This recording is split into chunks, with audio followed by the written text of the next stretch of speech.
2004 সালের 21শে ফেব্রুয়ারি তারেক খালেদা জিয়া মিলে যখন জননেত্রী শেখ হাসিনাকে হত্যা করবার মহাপরিকল্পনা করেছিল, তখন এই স্বেচ্ছাসেবক লীগ এবং তৎকালীন স্বেচ্ছাসেবক লীগের সভাপতি, আজকের সভার প্রধান অতিথি বাহাউদ্দিন নাসিম ভাই সহ স্বেচ্ছাসেবক লীগের নেতৃবৃন্দ যখন ওই মুহুর্মুহু গ্রেনেড হামলা তাদের শরীরে ধারণ করে জননেত্রী শেখ হাসিনাকে রক্ষার জন্য এগিয়ে গিয়েছিলেন, তখন নাসিম ভাইকে গ্রেনেড হামলায় রক্তাক্ত করেছিল। আজকেও তার দিকে তাকিয়ে দেখেন, তার শরীরে অগণিত স্প্রিন্টার, রক্তে প্রবাহমান খালেদা জিয়ার বিষাক্ত সবল সকলের শরীরে।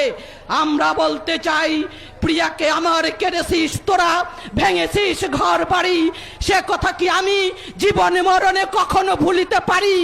আদিম হিংস্র মানবিকতার যদি আমি কেউ হই, স্বজন হারানো শ্মশানে তোদের চিতা আমি তুলবই।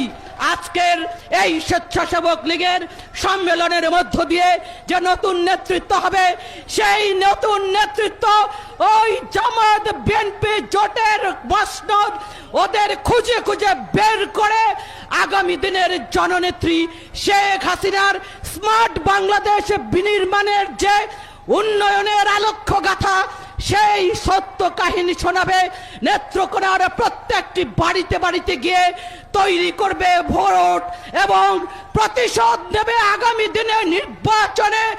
সবকটি আসনে জয়াকার করে বিএনপি জামাতের প্রতিশোধ দিবে। এটাই আমাদের শপথ।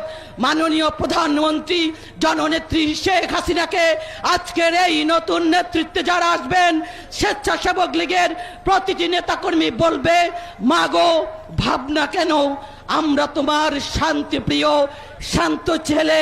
মাগো ভাবনা কেন, আমরা তোমার শান্তিপ্রিয় শান্ত মেয়ে। তবে শত্রু এলে অস্ত্র হাতে লড়তে জানি, তোমার ভয় নেই মা।